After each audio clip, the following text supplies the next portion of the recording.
আমাদের ভক্তিটা তো মন্দিরে বিগ্রহের মধ্যে সীমাবদ্ধ, সকল প্রাণীর মধ্যে সীমাবদ্ধ এখনো হতে পারে না। এজন্য ভক্তিটা আমার তখনই সার্থক হবে, আপনি বুঝবেন, আপনি জানবেন, যখন প্রত্যেক জীবের মধ্যে আপনি ভগবানকে দর্শন করতে পারবেন, তখনই বুঝতে হবে আপনার ভক্তি সার্থক হয়েছে। আর মন্দিরে গিয়ে ভগবানকে দেখে আসলাম, বাইরে এসে হিংসা শুরু হয়ে গেল, বুঝবেন এই ভক্তির মাধ্যমে ভগবানকে পাওয়া যায় না। উদ্ধব আমার ভগবানকে বলেছিলেন যে কিভাবে ভক্তি করলে তোমাকে পাওয়া যাবে, কেমন ভক্তি হৃদয়ে থাকলে তোমাকে পাওয়া যাবে। ভগবান বলেছিলেন যখন কোনো ভক্ত শুধু মন্দিরে নয়, সমস্ত প্রাণীর মধ্যে, সমস্ত জীবের মধ্যে আমাকেই দর্শন করবে, বুঝবে তার ভক্তি সার্থক, তার ভক্তি সার্থক হয়েছে। আমি মন্দিরে গিয়ে ভগবানকে দেখি আর বাইরে এসে হিংসা, নিন্দা, সমালোচনা, আমার কি ভক্তি সার্থক হয়েছে মা? এই জন্য বাবাজিদের জীবন দেখবেন, তারা কিভাবে মহাপ্রভুর আদর্শ, মহাপ্রভুর বাণী কিভাবে তারা হৃদয়ে ধারণ করেছেন। মুখে বলতে হবে না, তাদের আচরণ, সেই আচরণই আমাদের জানিয়ে দিবে তারা কতটুক মহাপ্রভুকে ভালোবাসে, তারা কতটুক মহাপ্রভুকে হৃদয়ে ধারণ করেছেন।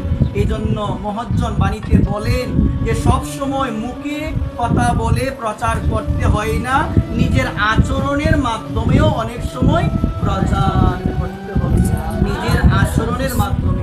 আজকে আমি যদি কাউকে গালি দিই, এই জায়গায় এসে যদি বলি সবার সঙ্গে ভালো ব্যবহার করবে, আমার কথা কেউ মানবে বা আমার এই কথা বলা কি উচিত?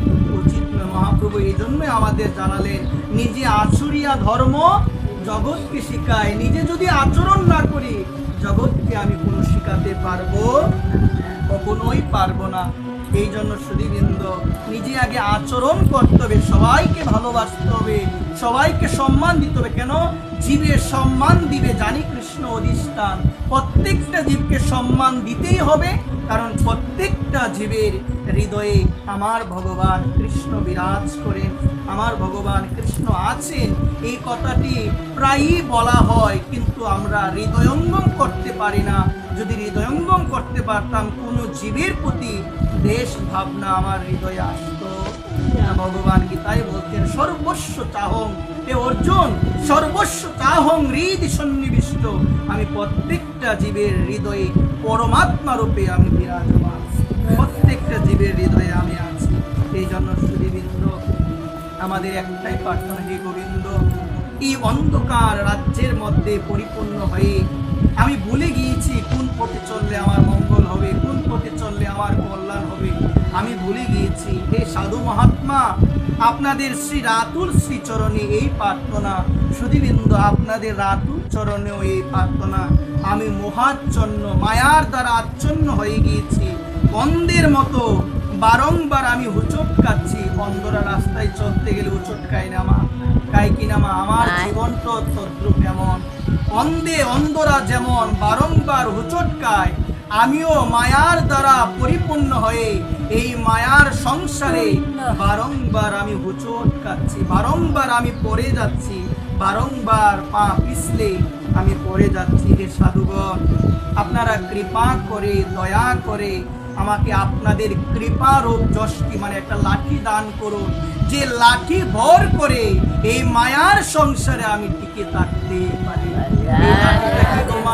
এই লাঠি হলো সাধুবাণী, শাস্ত্রবাণী। আপনি কৃপা করুন। আপনি যদি আমাকে কৃপা না করুন, আমি অন্ধ, আমার কোনো জ্ঞান নাই, কোনো বুদ্ধি নাই, কোনো ভক্তি নাই। হে মহাত্মা, হে করুণার সিন্ধু বৈষ্ণব ঠাকুর, আপনার করুণা জগতের সবার প্রতি বর্ষিত হয়, সে যত বড়ই পাপী হোক না কেন।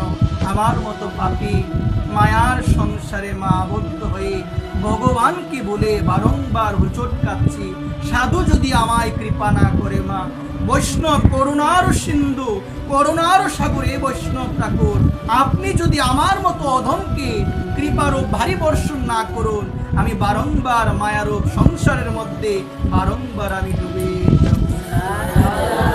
সাধুর কৃপা বিনে কখনো পাওয়া যাবে না মা। এই জন্য অপ্রকট ভগবান ওই অপ্রকট ভগবান থেকেও যদি প্রকট সাধু গুরুদেবে কারো বেশি শ্রদ্ধা থাকে, সে অবশ্যই অবশ্যই ভগবানকে লাভ করতে। সাধুর কথা, সাধুর বাক্য ভগবান কোনোদিন লঙ্ঘন করে